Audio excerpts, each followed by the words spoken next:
Bonjour Boker Tov, une petite réflexion sur la troisième montée de la Parashat Teruma. Dans cette montée, nous étudions la Ménorah.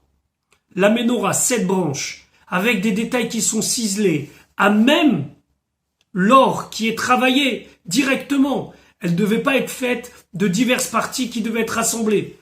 Miksha Achat, en un seul bloc et travaillé dans un seul bloc. C'est étonnant parce que Akadosh Baruch Hu dit les choses clairement dans la Torah. Il semblerait que, alors que pour le Aaron, alors que pour le Shulchan, d'autres meubles entre guillemets du Mishkan, on n'a pas vu que Moshe Rabbeinu a des difficultés. Ici, à 2 reprises, Rashi nous rappelle que Moshe Rabbeinu a des difficultés. Akadosh Baruch Hu est obligé de lui montrer, alors qu'il est sur le Har Sinaï, exactement le plan. Il lui montre comment doit être la Ménorah. Mais Moshe Rabbeinu n'y arrive pas. Rashi dit que Moshe Rabbeinu était obligé de prendre un bloc en or, de le jeter dans le feu, et la Ménorah est sortie toute faite de manière miraculeuse.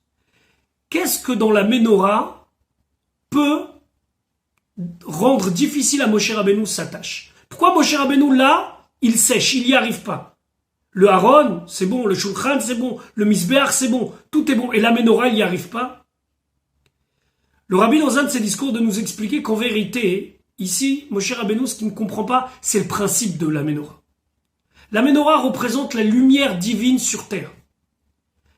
La lumière qu'Akadosh Baruch Hu nous demande d'allumer est en vérité le symbole de tout ce que nous devons faire dans notre vie, c'est-à-dire illuminer et éclairer le monde.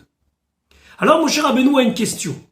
Comment moi, homme de chair et de sang, comment, avec toutes mes difficultés, je vais pouvoir éclairer le monde? Mission impossible. Je ne pourrai jamais être une Ménorah. Je ne pourrai jamais briller. Akadosh Baruch Hu lui montre, mais ça suffit pas. Akadosh Baruch Hu fabrique et donne à Moshe Rabbeinu l'occasion de voir apparaître dans le feu une Ménorah toute prête. Comme pour nous dire, je suis conscient, dit Akadosh Baruch Hu, que c'est très difficile pour un être de chair et de sang, un être humain, de prendre sur lui cette mission d'éclairer le monde.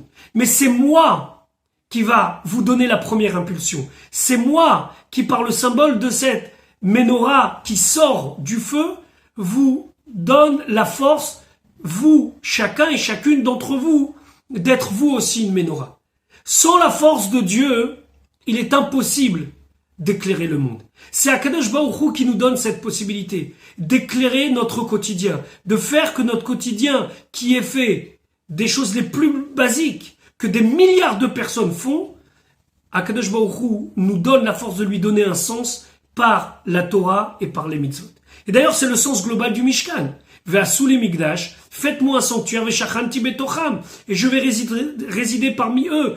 Parmi chacun et chacune d'entre nous, il y a un petit Mikdash, il y a un petit sanctuaire. Ce petit sanctuaire nous aide non seulement à nous élever nous, mais d'élever notre entourage, d'élever la société, d'élever le monde entier, jusqu'à que Bezrat Hashem, nous soyons capables d'avoir non seulement éclairé nos petites parcelles qui sont autour de nous, mais d'avoir éclairé le monde entier. Et là, ce sera la lumière éternelle, celle de la Géoula. Donc il ne faut pas être découragé. Je suis une Ménorah, avec l'aide de Dieu. C'est lui qui a donné l'impulsion et c'est lui qui jusqu'à aujourd'hui nous permet d'éclairer et de faire de ce monde un monde meilleur. Je vous souhaite une bonne journée et Bezrat Hashem, à demain.